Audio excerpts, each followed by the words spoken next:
Member's time has expired and I call the honourable member for Bradfield Thank you, and Mr. the Deputy Parliamentary Speaker. The Secretary to the proposition Minister before for the House this Communications. afternoon that has been put by the Labor Party is that there's apparently been a failure, firstly to plan, secondly for fair and sustainable retirement, and thirdly for all Australians. And Labor is wrong, comprehensively wrong, on all three of these points.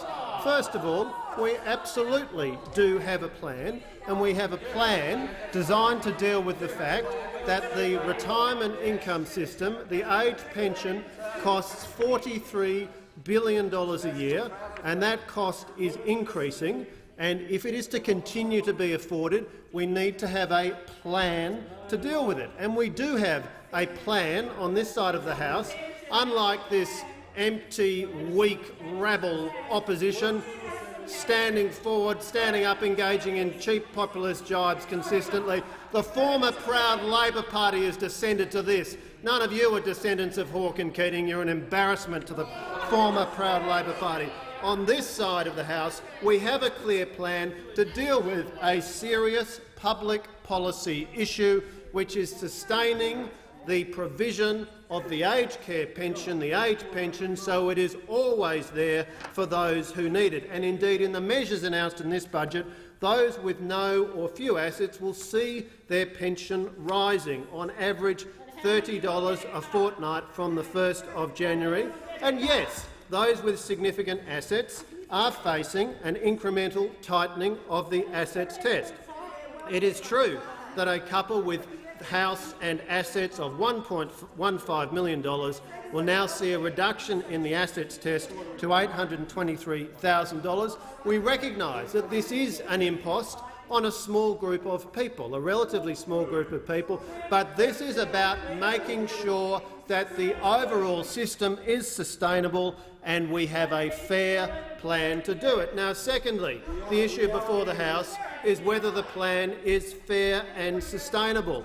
With a $43 billion aged pension system, we need that to be sustainable. We need to continue to be able to pay for the aged pension system. We need to make sure that the pension will always be there for those who need it, the neediest, the vulnerable, those who get to the stage of life where they rely on the aged pension and don't have other assets to rely upon. And what could be a more cruel and irresponsible hoax from any major political party,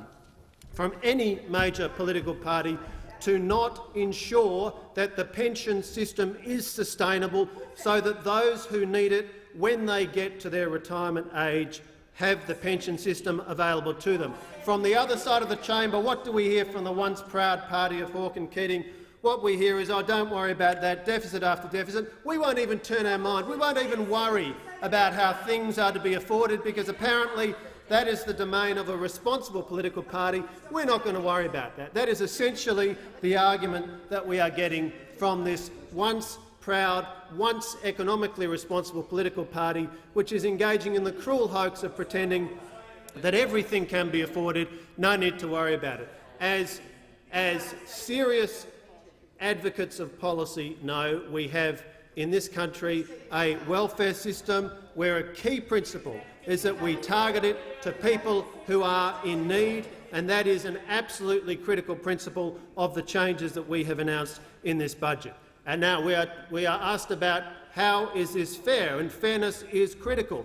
It is critical that we encourage people to save for their retirement through the superannuation system, so that they can build up the biggest possible balance, so that they can rely upon their own resources to the maximum extent possible. Now, there's nothing fair about changing the rules on the taxation of super when people have been accruing savings throughout their working life, and all of a sudden the Labor Party wants to increase the tax on superannuation, and so that if your income from superannuation is above $75,000, you're going to be facing new unexpected taxes. We reject that. That is not a fair approach.